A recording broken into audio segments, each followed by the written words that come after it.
On a mis en avant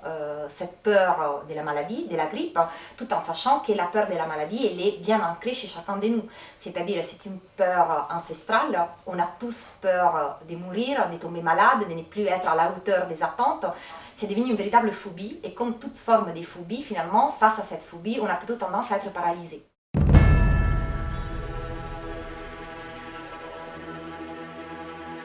Pour l'instant, c'est vrai qu'un certain nombre de mesures ont été prises. Donc, tout le monde sait que dans les pays occidentaux, il y a des vaccins pour tout le monde. Donc, je crois que la situation a été bien prise en compte.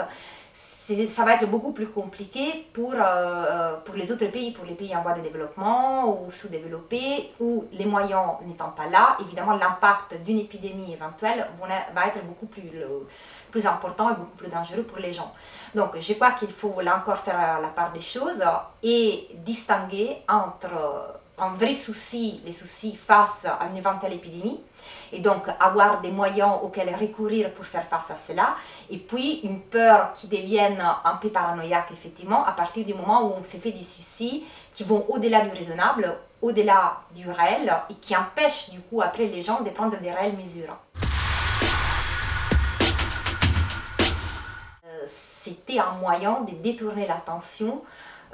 vis-à-vis d'un autre danger, d'un autre péril, c'est-à-dire la question de la crise. Alors, là encore, on est à un moment de rentrée. Il y a certes cette éventualité des grippes qui va arriver, mais il y a aussi un problème qui est bien réel, celui du chômage. Donc je crois qu'il y a eu effectivement,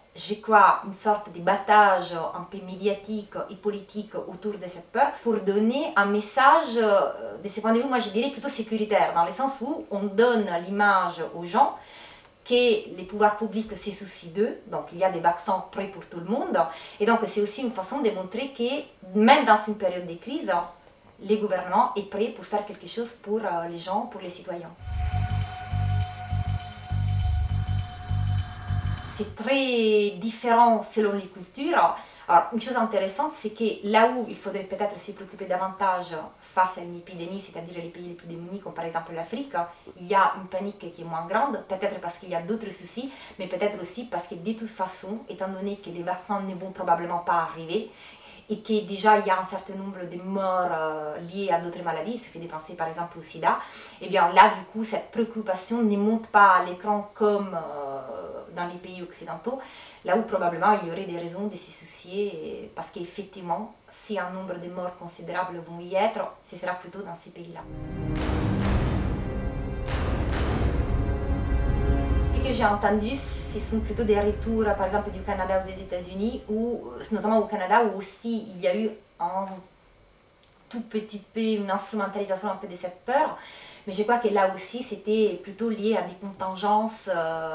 historiques, liées à cette crise économique. Donc c'était là aussi un moyen de détourner l'attention, d'une part par rapport aux questions socio-économiques,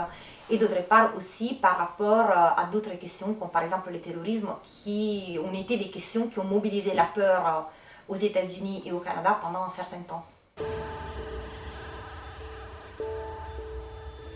Moi, la seule chose que je peux dire, c'est que la peur, et ça les philosophes l'ont analysé depuis toujours, n'est pas forcément négatif. Comme disait Montaigne, la peur tantôt nous donne des ailes aux pieds,